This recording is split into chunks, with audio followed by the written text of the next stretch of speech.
Peut-être revenir un petit peu sur quelques éléments que vous avez donnés, mais qui montrent, notamment pour l'industrie française, mais aussi pour notre marine, quels sont les défis. Le programme Barracuda de renouvellement des sous-marins nucléaires d'attaque, la prochaine génération des SNLE, et puis ce contrat à l'export, qui est un contrat quasiment historique, parce qu'on dit quoi, 38 milliards d'euros, 40 milliards d'euros, on ne sait pas encore ce qu'il faut mettre, avec si on met l'entretien, si on met les rechanges. C'est-à-dire rien que comme ça, sur cette première donne basique, 10 fois le chiffre d'affaires des CNS. Tout ne va pas dans la poche de DCNS, parce que... Bien sûr. Vous savez très bien que le sous-marin en Australie, si vous ne le savez pas, je vous le dis, il y a la plateforme. Bon, là, c'est effectivement une grosse partie des CNS, mais tout le système de combat est américain. Donc, c'est Lockheed Martin. Vous voyez, il y a déjà un partage de ce point de vue-là. Par ailleurs, la construction se fait en Australie. Ce qui est normal, puisque chaque pays tient quand même à avoir un retour, je dirais, sur investissement, si je puis dire, très fort, et il est souvent industriel, ce retour. Donc, voilà. Donc, si le chiffre d'affaires sera peut-être de 40, peut-être 50 milliards au bout du compte, DCNS n'aura qu'une partie, et certainement pas d'ailleurs la majorité de cette... Mais c'est vrai que c'est quand même agréable de partir sur des bases, disons, de durée. Alors là aussi, on est sur 20 ans, 25 ans, puisque les premiers sous-marins australiens, c'est probablement 2030. Vous voyez qu'on on est sur le temps très long. Je vous disais la fois dernière, un programme de SNLE, c'est quoi? Un SNLE, c'est quoi? C'est 2 milliards, 2 milliards 5 sans son système sans son système d'armes. 2 milliards plus. Un petit peu plus encore.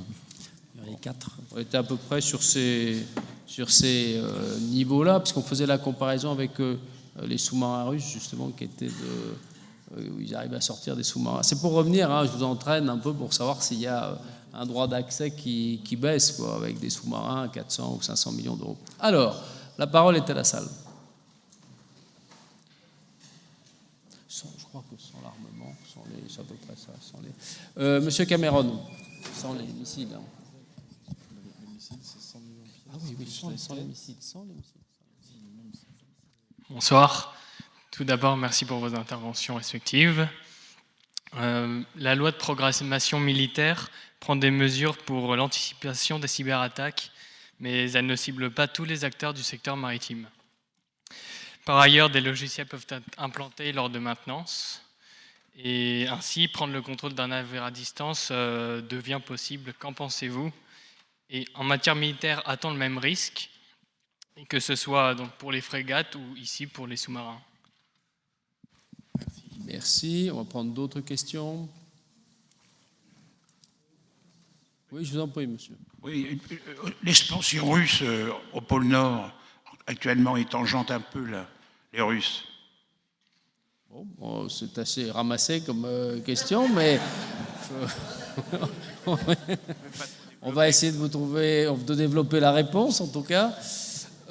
Monsieur, je vous en prie. Vous avez, amiral, souligné l'importance de la liberté des mers. Le commerce maritime va dans le même sens que vous. Les négociations qui vont être entreprises au niveau des Nations Unies sur la haute mer ne sont-elles pas en mesure d'entraîner, du fait de l'influence des entreprises minières, une évolution vers une certaine privatisation de la haute mer? Merci. Alors, premier jeu de questions, on vous les répartit. Qui prend la première? Je vais prendre les affaires de cyberdéfense, de cyberattaque. Il se trouve que je suis aussi L-Cyber. Donc, c'est quelque chose que je connais à peu près. Donc, effectivement, vous avez raison. On est Al comme amiral, cyber comme cyber. Voilà, donc le monsieur cyber de la marine. Donc, effectivement, nous sommes environnés de systèmes comme l'a présenté Alexis, donc extrêmement sensibles. La première chose qu'il faut comprendre, c'est que la marine, au niveau des 3 armées, est probablement la marine la plus sensible parce qu'elle a des systèmes de systèmes. Donc, étant la plus sensible et l'ayant reconnue, elle s'y est peut-être intéressée assez tôt et elle a mis en place tout un tas de mesures. Alors oui, les maintenances de nos systèmes sont des moments de vulnérabilité, c'est-à-dire que lorsque vous intégrez une évolution logicielle ou carrément vous changez de système global et général, vous devez tester dans ce qu'on appelle des bacs à sable. Un bac à sable, vous allez tester votre installation, mais en dehors de votre bateau, de votre système de système. Ça a le double avantage. Le premier, c'est que vous allez éviter d'avoir des conséquences que vous auriez mal évaluées. Et le deuxième, c'est que vous pouvez le soumettre à tout un tas d'outils qu'on appelle sondes, extrêmement particulières que vous n'avez pas envie d'exporter et à mettre directement sur votre bateau. Une fois que ce traitement est réalisé, eh bien vous allez pouvoir faire vos maintenances de manière un peu plus sereine. Est-ce qu'il y a une différence entre des bateaux de surface et des sous-marins ? Alors, les systèmes de systèmes sont présents sur les deux. Maintenant, la grande différence, c'est que le sous-marin passe effectivement beaucoup de temps indépendamment de la sphère Internet et du milieu. Lorsque vous êtes sous le dioptre, vous êtes un système complètement fermé. Effectivement, de temps en temps, vous pouvez vous intégrer à des réseaux et à des circuits, mais je dirais que c'est quand même plus facile. Un bateau de surface a plus de raisons d'être en contact avec la sphère du net, et alors un bateau civil marchand encore plus. Donc si vous deviez voir la granularité, ça serait à peu près celle-là.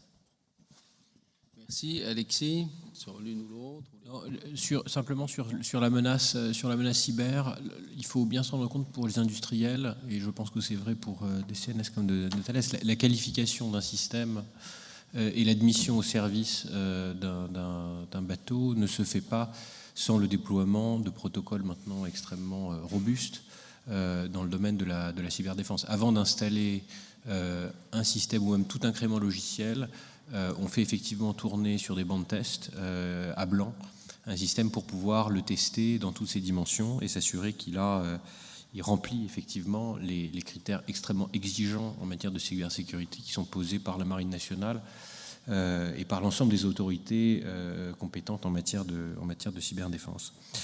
Sur l'exportation russe, j'ai pas très bien compris quelle était la question, mais ce que je peux dire, c'est que la Russie est notre meilleur ami pour ce qui concerne le développement de systèmes de détection de plus en plus performants. C'est-à-dire que ce que nous observons à travers les spécifications de nos clients qui sont au contact, d'une certaine façon, des forces sous-marines russes, montre qu'il y a un besoin de détection, de recherche de la performance qui va évidemment croissant. Et ce n'est pas un hasard si vous voyez les grands pays, les grandes puissances navales européennes, petites et grandes, se doter de nouveaux programmes de frégates qui ont toutes comme colonne vertébrale la lutte anti-sous-marine. Je trouve même qu'il y a eu toute une période d'investissement dans le naval en matière de défense antimissile. Ça continue à travers les groupes de l'OTAN, de ce qu'on peut en observer, mais la lutte anti-sous-marine est un domaine qui n'est plus négligé dans l'investissement naval, et c'est vrai en dehors des deux puissances nucléaires européennes que sont la France et le Royaume-Uni, c'est vrai aussi de l'ensemble des autres puissances navales en Europe. Amiral, s'il vous plaît. Un petit complément sur la cyber, simplement pour dire que le temps long est toujours un problème, puisque même des frégates qui sont livrées, qui sont toutes neuves, qui sont livrées aujourd'hui comme les FREMM, à la conception, n'ont pas forcément été pensées cyber comme on le ferait aujourd'hui pour les nouvelles frégates. Donc là aussi, évidemment, on va plus ça va aller, plus on va s'améliorer, puisqu'on prendra de plus en plus en amont les dispositions pour avoir des dispositifs qui soient le plus adaptés possible à la gestion de la cyberdéfense. Aujourd'hui, sur les bateaux plus anciens, bien sûr, on essaie de rattraper une situation mais qui était ce qu'elle était à la conception. Sur le pôle Nord, je ne sais pas, moi je voulais revenir simplement sur les Russes plus généralement, puisque finalement, tout à l'heure je parlais du SNR type Ruby et de la transformation en améthyste. On ne l'a pas fait pour le plaisir de dépenser de l'argent, c'est parce qu'effectivement, à ce moment-là, il y avait une pression assez forte. Alors, c'était peut-être encore les soviétiques, à l'époque, je ne sais plus, quand ils ont basculé, en 90, ouais, c'était soviétique. 91, c'est ça. Donc, les soviétiques, une pression assez forte, en particulier sous-marine, en Atlantique Nord et en Méditerranée, que j'ai bien connue dans mon métier précédent. Et on voit revenir, 25 ans après, les mêmes. Ce qui m'impressionne beaucoup, moi j'ai pas les mêmes, mais avec des outils bien plus performants. Ce que j'ai vécu dans les années 80, c'était évidemment pas les sous-marins russes n'étaient pas du niveau de ceux qu'on a aujourd'hui. Je peux pas en dire beaucoup plus parce que je suis pas dans le secret maintenant que je ne suis qu'un pauvre industriel, mais on voit bien qu'ils reviennent. Et ils reviennent assez en force, plutôt bien organisés. Et donc, du coup, il y a des besoins d'ASM, ce qui explique assez largement la demande de la marine d'avoir des frégates ASM en nombre. Et donc, vous aviez les FREMM, certes, mais limitées en nombre. Et vous avez la frégate de taille intermédiaire qui rajoutera une composante qui est un peu absente dans les frégates aujourd'hui. Voilà. Qui va devenir absente, en tout cas. Voilà, donc il y a, vis-à-vis des Russes, si on prend les Russes, je pense que c'est une des réponses, c'était celle-là. Et donc évidemment les sonars qui servent assez largement les intérêts nationaux à bord des plateformes frégates. Alors, personne n'a répondu à la question sur la privatisation. Si, je vais répondre. Je vais répondre. Alors, quand on s'intéresse aux industries minières dans les domaines océaniques, il y a un paramètre qu'il faut prendre en compte, c'est l'écologie. Si l'industrie minière sur Terre est déjà polluante, en mer, c'est un désastre. Alors je pense que même si les évolutions du droit international et de la Convention des Nations Unies offrent des perspectives intéressantes de privatisation, eh bien on n'ira pas très loin, parce que finalement, à part le pétrole, qui déjà n'est pas particulièrement propre lorsqu'il y a une catastrophe, mais qui le reste du temps est tout à fait propre, toutes les industries de récupération, d'encroûtement de tout type, cobaltifère ou ce qu'on veut, sont extrêmement polluantes sur le lieu d'extraction et ensuite à terre. Donc il faut qu'il y ait un rapport entre le coût de cette exploitation extrêmement intéressant, ce pour lequel on est extrêmement loin. Il y a des livres qui sont édités actuellement de manière très précise sur la stratégie justement des métaux et qui expliquent en fonction de leur taux de renouvellement des métaux de remplacement, quels sont ceux qui sont vraiment stratégiques. Et il y en a très peu. Donc je pense que même si le droit offre ou va offrir des possibilités, elles seront assez peu exploitées et donc pour nous, les utilisateurs, pas vraiment gênantes. On n'en est vraiment pas aujourd'hui où l'exploitation minière des fonds sous-marins est une nécessité et en tout cas économiquement parlant, aujourd'hui c'est absolument pas justifié. Alors on prend d'autres questions. Je rappelle aux étudiants que c'est très bien, que c'est bon, parce que comme c'est la dernière séance, les dernières notations arriveront là. Madame Liesotto, qui n'est pas tout à fait une étudiante, mais qui a le droit de participer quand même à nos débats. J'ai des questions anecdotiques. D'abord sur la grande criminalité. Où achètent-ils leurs sous-marins? Parce que quand même, ce ne sont pas des moyens que l'on trouve comme ça sur étagère. Donc je suis quand même assez curieuse de savoir que les grands réseaux ont maintenant des sous-marins perfectionnés. Donc où est-ce qu'ils les achètent? Est-ce qu'il y a un trafic clandestin de sous-marins? Deuxième question plus pour Alexis Morel. Est-ce que j'ai bien compris où est-ce que l'industrie Thales sert indifféremment la marine française et la marine britannique? Est-ce que c'est pareil pour vous? Et si c'est le cas, c'est un peu curieux. C'est une réponse facile pour lui. Et une troisième question quand même, peut-être pour l'amiral. Il y a quand même une tension entre l'objectif industriel et l'objectif stratégique. Parce que d'un côté, vous ne pouvez pas vouloir dire que idéalement, ce serait de vouloir maîtriser les fonds sous-marins et d'un autre côté, d'accélérer la prolifération des sous-marins à l'ensemble de la planète. Donc je trouve qu'il y a quand même une contradiction. Tu as joué la timide, mais tu as posé 3 questions. Merci. Voilà. Alors, monsieur là-haut.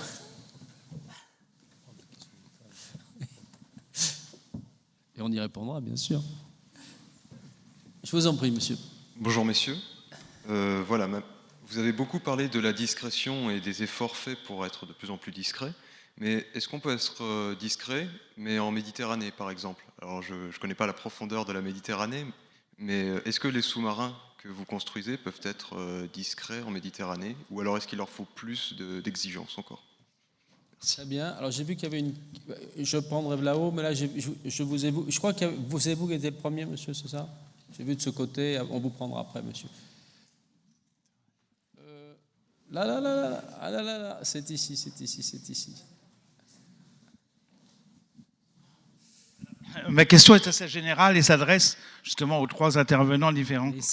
La maîtrise de la technologie suppose des investissements. Alors, comment arbitrez-vous entre la possibilité pour la France de maintenir un investissement purement français, qui le maintient à un bon niveau technologique et lui permet la maîtrise, je dirais, de la technologie, ou au contraire d'aller sur des investissements plus européens dans une base industrielle et technologique de défense qui s'européanise et qui accepte soit une perte de souveraineté de la France, soit un transfert d'une certaine souveraineté vers l'Union européenne ou vers un ensemble européen. Merci. Alors, qui répond et à quoi? Vous avez... Je vais prendre la grande criminalité. Alors, comment construisent-ils ou se trouvent-ils acquéreurs de ces sous-marins? Ils les construisent eux-mêmes dans la savane. Ce ne sont pas des sous-marins extrêmement grands. Ils sont construits donc sous les... Enfin, c'est pas la savane, non, justement, c'est sous l'ambiance tropicale. À l'origine, un sous-marin, les premiers sont des submersibles, c'est-à-dire qu'on va arriver à juste le faire plonger au ras de l'eau, c'est-à-dire on va laisser un petit massif, ça c'était la première génération, et la deuxième plonge. Alors, dans le civil, vous avez quand même des sous-marins civils d'exploration, donc c'est pas faire plonger un objet selon Archimède, c'est quelque chose d'assez classique. Vous allez à Monaco, vous pouvez plonger à 60 mètres. Il y a un petit sous-marin assez sympa pour regarder les fonds. Donc vous trouvez sur le marché des gens qui vous confectionnent des sous-marins qui plongent. Ils n'ont pas besoin de plonger très profond, pas obligatoirement très longtemps, parce que ça sert souvent de sous-marin de transbordement pour quitter une zone extrêmement protégée. Donc c'est assez facile. On y trouve peu d'officiers de marine français. Est-ce que vous pourriez peut-être traiter la Méditerranée? Oui, je vais traiter la Méditerranée. Alors. Peut-on être discret en Méditerranée? La Méditerranée, il y a plusieurs caractéristiques assez génériques. D'abord, c'est un fond plat de 4500 mètres. Ce n'est pas des grandes montagnes. On plonge directement à 15 km de Toulon et on a déjà 4000 mètres. Ensuite, deuxième critère de la Méditerranée, en hiver, la température est identique entre le sommet, 13 degrés, c'est pour ça que les Toulonnaises se baignent, et le fond, 13 degrés aussi. Donc on va avoir une grande homogénéité. Ça, c'est pas bon pour le sous-marinier. Parce que, si vous voulez, on tombe dans un milieu qui est beaucoup moins opaque. Il est très homogène. Un fond assez plat, et en hiver, une colonne d'eau assez homogène. Donc, est-il facile de faire la guerre en hiver en Méditerranée? La réponse, non. C'est difficile. Maintenant, on se place l'été. L'été, les couches d'eau supérieures vont se réchauffer et la température va être très chaude en surface et elle va toujours rester à 13 degrés en dessous. Est-ce qu'il est facile de faire la guerre en Méditerranée l'été? Oui, c'est une très bonne saison de chasse.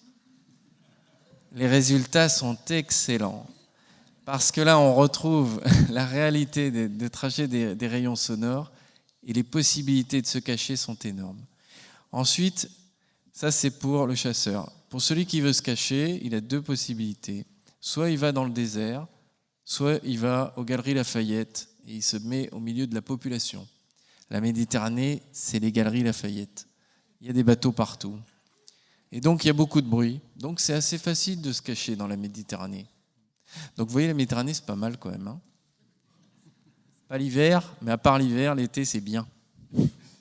Merci. Alors, les autres questions, Alexis, Amiral. Alors, qui vous Allez-y.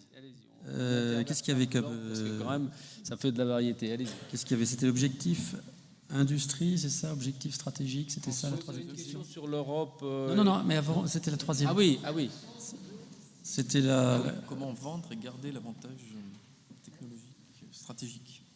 Oui, moi je pense. Enfin, il n'y a pas de, il y a pas d'incompatibilité, je pense, entre les deux. Moi, je ne les vois pas trop. Je pense que l'industrie.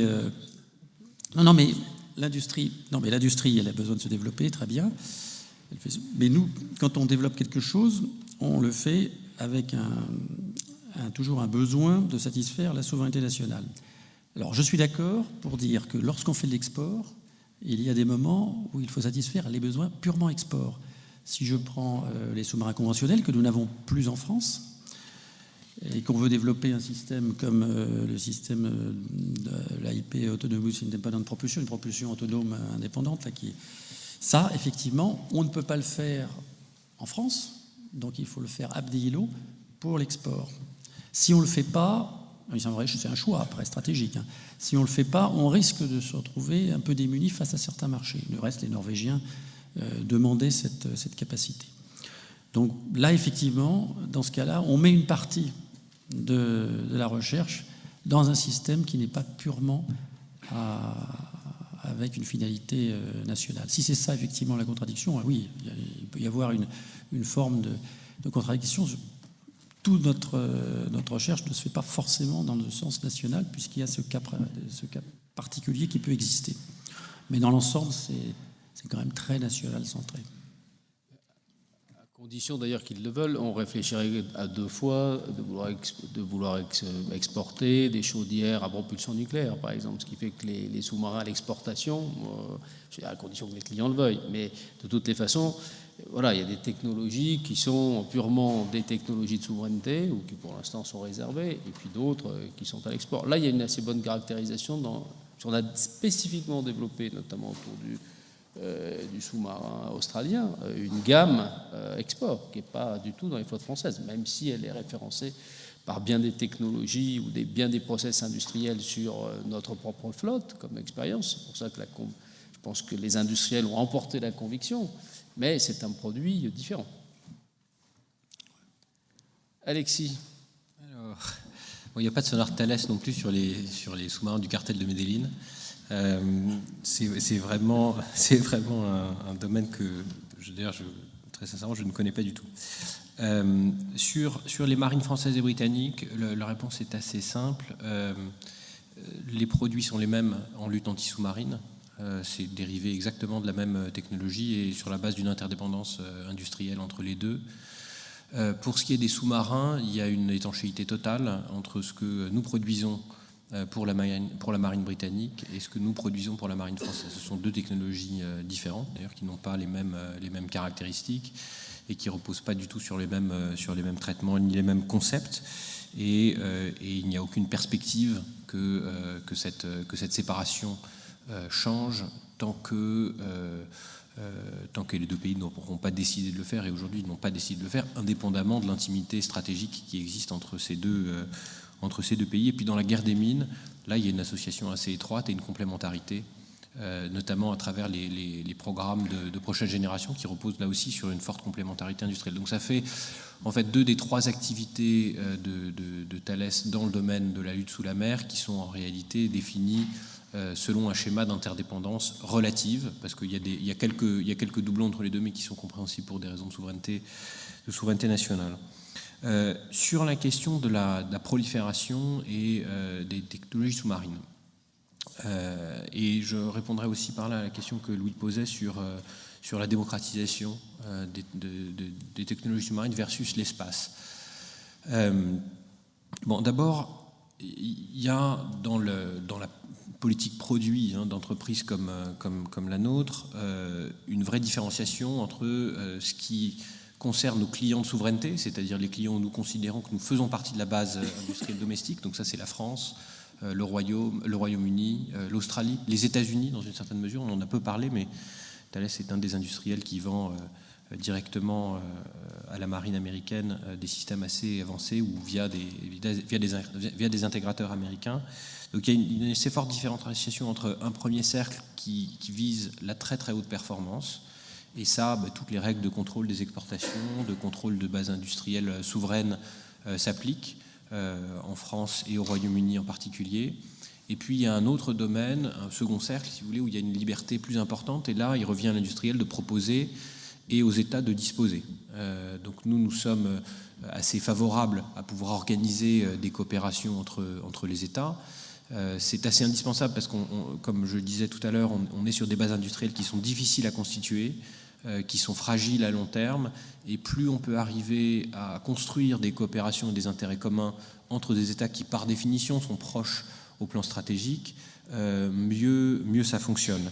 Donc il s'agit vraiment, en tout cas pour les activités d'acoustique sous-marine, de tensions créatrices. Nous ne nous retrouvons jamais dans une situation où nous livrerions, où nous serions en compétition pour fournir un système qui serait incompatible avec l'objectif de suprématie des forces françaises ou britanniques dans ce domaine-là. Il y a par ailleurs, entre les grandes forces sous-marines, entre les États-Unis, le Royaume-Uni, la France, des coopérations et un dialogue sur ces questions qui permettent de créer une forme d'intimité et de compréhension entre ces pays-là. Sur la question de la démocratisation, il y a un obstacle majeur, c'est la nature du milieu. C'est-à-dire vous n'avez pas dans le domaine sous-marin de capacité à faire pénétrer au-delà de quelques mètres de profondeur des ondes radiofréquences. Et donc il faut quand même avoir atteint un niveau technologique assez avancé pour pouvoir guider sous l'eau, donc avec une grosse dose d'autonomie logicielle, des engins autonomes, enfin des drones non pilotés. Donc il y a quand même des barrières technologiques qui sont assez importantes. En revanche, la menace que font peser les mines sous-marines et les mines improvisées sont une menace réelle, en particulier au Moyen-Orient, et on voit plusieurs de nos clients s'inquiéter du développement de cette menace et appeler à l'aide les marines les plus avancées dans le domaine de la lutte anti-mine. Et donc ça c'est un vrai sujet dans la démocratisation de la lutte sous la mer et le lien évidemment avec la menace terroriste. Merci Alexis. Alors monsieur, vous aviez une question, monsieur vous, et puis les dernières questions, je regarde s'il y a... Oh oui. Alors allez-y monsieur, je vous en prie. Si, bonjour. Une question qui s'adresse aux industriels, peut-être plus particulièrement des CNS. Vous avez évoqué le maintien de compétences. La France, en 60 ans, a produit un porte-avions. On parle maintenant non plus de PA2, mais de PA20. Y a-t-il des équipes prêtes chez des CNS pour faire un second porte-avions ? Ça, vous en trouverez toujours. Monsieur, juste à côté. Étudiant, il n'y a personne là ? Quels sont les principaux changements dans le droit international des fonds sous-marins ? Merci. Bon, une dernière question. Là-haut, vous êtes là depuis le début de la création de la chaire, alors je vous laisserai la dernière question puisque c'est la dernière séance de notre cycle ce soir. Vous avez la parole. Bonsoir, c'était une question adressée à M. Morel, et en fonction de ce que disait l'amiral Moriot.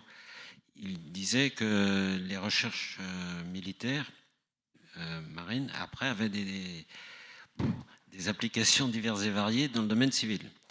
Monsieur Morel nous a parlé de la détection des mines, ce qui était un problème très complexe à résoudre. Pourquoi est-ce qu'on n'arrive pas à vendre pas cher des systèmes qui permettraient à des bateaux de plaisance, par exemple, de repérer des containers, des containers qui sont tombés des porte-containers et qui posent beaucoup de problèmes à beaucoup de bateaux, en particulier aux concurrents du Vendée Globe. Monsieur faisait de la plaisance, c'est... Très bonne question. Merci, très bonne question. On change l'ordre, on commence par Alexis, ensuite l'amiral Chaplet et enfin l'amiral Moriot de Lille pour conclure. J'ai rien à apporter sur le porte-avions puisque le porte-avions n'a pas de sonar. En revanche, il a un SNA qui l'accompagne et donc ça m'intéresse. Sur les applications civiles et en particulier ce qu'on appelle dans le jargon l'évitement d'obstacles. Alors il y a un mot qui est un problème dans ce que vous avez dit, c'est le mot cher, pas cher. Ça, on a du mal. Nous, on a beaucoup de mal parce que le paradigme de l'industrie de défense et dans le domaine naval, c'est que, comme on l'a dit, on recherche la limite supérieure de la performance. Donc, on recherche des choses qui sont en fait assez chères à mettre au point parce que d'abord les quantités ne sont pas extrêmement importantes et on cherche à apporter un avantage stratégique à nos clients. Est-ce que ça veut dire qu'on doit renoncer à apporter des idées qui peuvent être applicables au monde civil et que nous ne développerions pas complètement? Je pense que oui. L'intérêt des sonars d'évitement d'obstacles, c'est qu'on est vraiment à cheval entre des sonars haute fréquence et basse fréquence. C'est-à-dire qu'on situe vraiment... En gros, les sonars haute fréquence, c'est les sonars de guerre des mines qui permettent de caractériser un objet à une distance donnée, mais en réalité, cette distance n'est jamais très, très importante. Et effectivement, il y a des sonars plutôt dans le domaine civil qui équipent des bâtiments civils et qui permettent de détecter à une certaine distance un objet qui viendrait menacer le bâtiment. C'est encore des choses qui ne sont pas suffisamment répandues. Je ne peux pas dire que j'ai toutes les compétences pour pouvoir développer un sonar compétitif là aussi dans le civil, mais il nous est arrivé d'être consultés en tant que centre de compétences acoustiques pour des besoins civils. Vous avez l'exemple évidemment d'évitement d'obstacles pour les grandes courses nautiques. Vous avez aussi la question de la détection de boîtes noires en cas d'accident aérien, qui là aussi c'est pas une compétence qui est à proprement parler que nous pourrions développer en tant que telle. En revanche, nous avons des savoir-faire et donc on a pu nous arriver de prêter à la marine des logiciels expérimentaux qui permettent de faciliter la détection de certains objets. Donc d'une certaine façon, on peut aider, mais l'industriel que nous sommes, très centré sur la très haute performance, les grands programmes, est pas le mieux équipé pour pouvoir répondre à ce besoin. Merci. Hermine, s'il te plaît. Mais là, donc sur le porte-avions, je crois que ça venait de par là. Le porte-avions, eh bien oui, c'est un problème. Tout à l'heure, je donnais l'exemple des sous-marins en disant il y a des creux, des bosses. Hein, donc, vous imaginez bien qu'effectivement, avec un porte-avions tous les, on va dire, je n'ai plus de 30 ans, 25, ça fait évidemment des gros creux. Donc c'est un vrai sujet. Donc on le prend en compte, ça veut dire quoi? Alors je vais rentrer un peu plus dans le petit détail déjà sur le porte-avions actuel avant de parler du prochain. Le porte-avions actuel, il subit son arrêt technique majeur numéro 2, en principe le dernier. Eh bien déjà, vous voyez, quand vous attaquez cet arrêt technique, vous vous posez la question des compétences pour satisfaire la maintenance et la remise en état des installations pendant cet arrêt technique, parce que vous avez déjà vu vos ressources fondre depuis des années. Vous voyez déjà à ce stade-là, avec un porte-avions qui existe, on a une difficulté qu'il faut maîtriser. Voilà. Alors ce n'est pas des grosses quantités de compétences, hein, c'est quelques dizaines de personnes, hein, en gros. Hein, c'est les spécialistes d'outils que l'on ne trouve pas ailleurs, dont en particulier les catapultes. Alors après, le porte-avions Futur 2, je ne sais pas, Futur, je ne sais pas ce qu'on dit, Futur, hein, c'est ça, 2, on dit 2 maintenant? Non, je ne sais plus. Enfin, celui qui pourrait venir, le prochain, lui, il va falloir effectivement garder, si possible, ses compétences, mais surtout les renouveler, parce que vous voyez très bien que ceux qui ont travaillé sur le porte-avions précédent, ils ne sont pas tous partis à la retraite, mais une partie sera partie à la retraite. Donc c'est un vrai sujet. Pour arriver à maintenir ces compétences, il faut lancer des études, c'est ce que nous demandons, nous tournons vers la bienveillance de l'État pour qu'il y ait un peu de budget mis sur la conduite d'études qui sont utiles pour explorer les pistes du futur porte-avions, bien sûr, mais qui en même temps sont utiles pour préserver les compétences aujourd'hui, sachant qu'on est dans le temps long. Vous savez très bien que ce PA2, porte-avions futur, etc., peu importe comment on l'appelle, c'est pas avant 2030, c'est bien. Voilà. Donc, on a besoin sur ce temps long de garder ses compétences, et il faut le faire dès maintenant, et on le fait en général à partir d'études. Des études, il en faudra. Pourquoi? Parce que les Américains sont en train d'abandonner les catapultes dites à vapeur qu'on a bien connues. Donc ils vont passer sur des catapultes électromagnétiques. Eh bien, il va falloir se former appréhender cet objet nouveau, qui n'est pas encore, je dirais, operation proven. Hein. Donc il faut laisser les Américains avancer sur le sujet. Donc il va y avoir un gros travail de connaissance et de maîtrise de ce nouveau sujet, si c'est vraiment la technologie qui l'emporte sur la vapeur. Donc voilà. Donc il y a un vrai sujet, c'est un vrai risque qu'il faut maîtriser. Oui, sur ce sujet, on voit dans certains programmes présidentiels un peu les silhouettes de bateaux de Jens Défense se profiler le deuxième porte-avions. C'est vrai qu'on avait essayé de trouver une solution européenne. Malheureusement, c'est une rencontre avec les Britanniques qui ne s'est pas faite. Et voilà, et qui fait qu'au plan, je dirais, européen, en tout cas sur cet aspect du groupe aéronaval, les voies ont divergé, quoi. Ce qui était... Bon, donc... c'est vrai que la question se repose, elle se repose en tout cas en termes, comme vous venez de l'indiquer, déjà en termes de maintien de compétences et d'évolution, parce que forcément, un second porte-avions ne pourra pas être le sister ship du précédent, il devra être intégré des sauts technologiques. Amiral. Alors, il me reste le droit international, ma spécialité. Donc, quelles sont les dernières évolutions du droit international dans le domaine des grands fonds ? Eh bien, je crois que c'est l'extension du plateau continental et ses règles. Donc, au départ, on avait des données assez primaires sur des taux de déclinivité. En gros, la pente. Voilà, on va accepter cette réponse. Déclivité. Merci. Donc une pente très importante, c'était assez simple.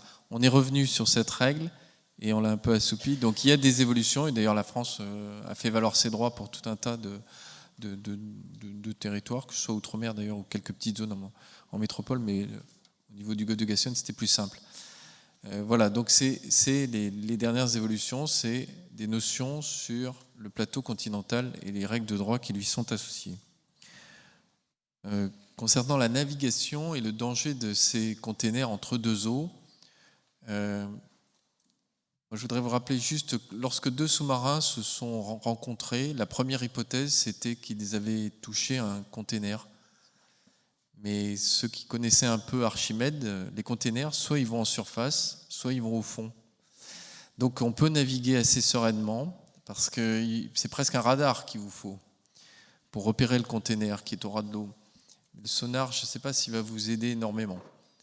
Mais il y a des containers, ils vont très rapidement au fond quand même. Ils ne peuvent pas rester. C'est Archimède. Sinon, les lois seraient... Il y a quelques containers qui arrivent à s'affranchir de cette loi justement quand l'eau est très très chaude et qu'elle supporte ce container qui normalement aurait dû descendre et elle le laisse un peu plus longtemps en surface. Mais il ne reste pas très longtemps quand même en surface. Ils n'ont pas de chance, ces navigateurs. Merci beaucoup. Oui, je crois qu'on peut dire que c'est sur ça. Ils n'ont pas de chance, ces navigateurs. Je suis désolé, vous avez eu le mot de la fin. Mais d'une certaine façon, c'est propitiatoire. Il faut toujours dire l'inverse de ce qu'on souhaite en réalité. Et ce sera le mot de la fin de cette dernière conférence de ce cycle. Et je vous dis à tous à l'année prochaine pour ceux qui reviendront.